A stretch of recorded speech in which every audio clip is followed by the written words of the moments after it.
এই পিয়ন, এদিকে আয়। জি। এই তোদের এমডি সাহেব কোথায়? উনি আসেন। কি দরকার আমাকে বলেন। তোকে বলবো কেন? তুই কি এমডি? পিয়নের কাজ পিয়নের মতো করবি। আমি জরুরি একটা ডিল নিয়ে এসেছি, যা এমডি সাহেবকে বল। জি বলেন, কি ডিল? এই লোকটা তো মাথা খারাপ করে দিল। এই তুই করিস পিয়নের চাকরি, তুই বিজনেসের কি বুঝিস? কোর্ট পড়লি বস হওয়া যায়? যা তোর এমডি সাহেবকে ডাক দে। আপনি এসব কি বলছেন? উনি তো আমাদের থামো ভাই, একটু ভিতরে যে বসেন। আমার মতো মানুষ এই ছোট অফিসের সামনে এসে দাঁড়িয়ে আছি, এটাই তো অনেক। ছোট অফিস? ঠিকই বলেছেন, ছোট থেকেই তো এই অফিসটা শুরু করেছিলাম। এইসব শুরু টুরু রাখো, এমডি সাহেবকে ডাকো, তা না হলে আমি চলে গেলাম। স্যার, আপনি যাকে পিয়ন ভাবছেন উনি তো আমাদের এমডি সাহেব। আকিব স্যার, উনি তো এই বড় কোম্পানির মালিক। মানে আপনি আকিব? তার মানে আপনি আকিব এন্টারপ্রাইজের মালিক? জি আমি আকিব।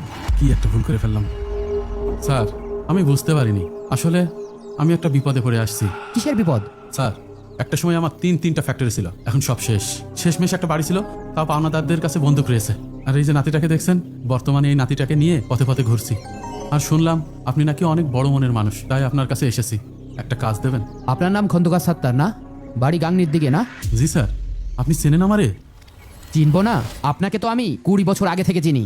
মানে কিভাবে? তাহলে একটা গল্প শোনেন সাত্তার সাহেব। এই সাইফুল, তুই আমার কাছ থেকে যে লোন নিছিলি, সেই লোনের টাকা শোধ দেওয়ার সময় এখন শেষ।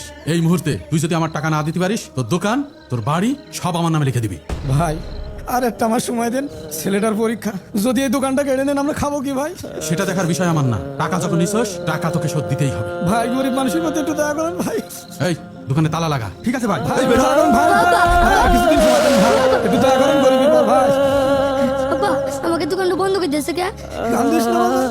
আল্লাহ আমাকে। আজকে থেকে এই বাড়ি দোকান সব আমার। এই চল। হ্যাঁ চলেন ভাই।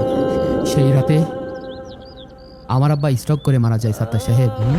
যে ছেলেটা আব্বার লাশ ধরে কাঁদছিল সেটাই আমি। স্যার, আমি জানতাম না এটা আপনার কোম্পানি। যা শাস্তি দেবার আমাকে দেন, কিন্তু আমার নাতিকে কিছু বলেন না। আমার হাতে এখন অনেক ক্ষমতা সাত্তার সাহেব। আমি চাইলে আপনার যা সয় সম্পত্তি এখন আছে সব নিলামে তুলতে পারি, ঠিক যেমন করে আজ থেকে 20 বছর আগে আপনি আমাদের কাছ থেকে সব কেড়ে নিয়েছিলেন। জানি স্যার, আমি ওইটারই যোগ্য। দাদু ভাই, আমরা কি আবার রাস্তায় যেয়ে থাকবো? না বাবা, তোমাকে রাস্তায় থাকতে হবে না। ওই দিন আপনি একটা ছেলেকে এতিম বানিয়ে ছেড়েছিলেন, আর আজকে যদি আমি আপনাদের ঘাড় ধাক্কা দিয়ে বের করে দিই, তাহলে আপনার ভিতরে আর আমার ভিতরে তফাৎটা কি থাকলো? যান, কাল থেকে আপনি আমার এই কোম্পানিতে সম্মানের সাথে কাজ করবেন, আর আপনার এই নাতির দায়িত্ব সব আমার। স্যার, আপনাদের এই কাহিনী শুনে আমার একটা হাদিস মনে পড়ে গেল। রাসূলুল্লাহ সাল্লাল্লাহু আলাইহি সাল্লাম বলেছেন, প্রকৃত বীর সে নয় যে কুস্তিতে অন্যকে হারিয়ে দিল, বরং প্রকৃত বীর সেই যে রাগের সময়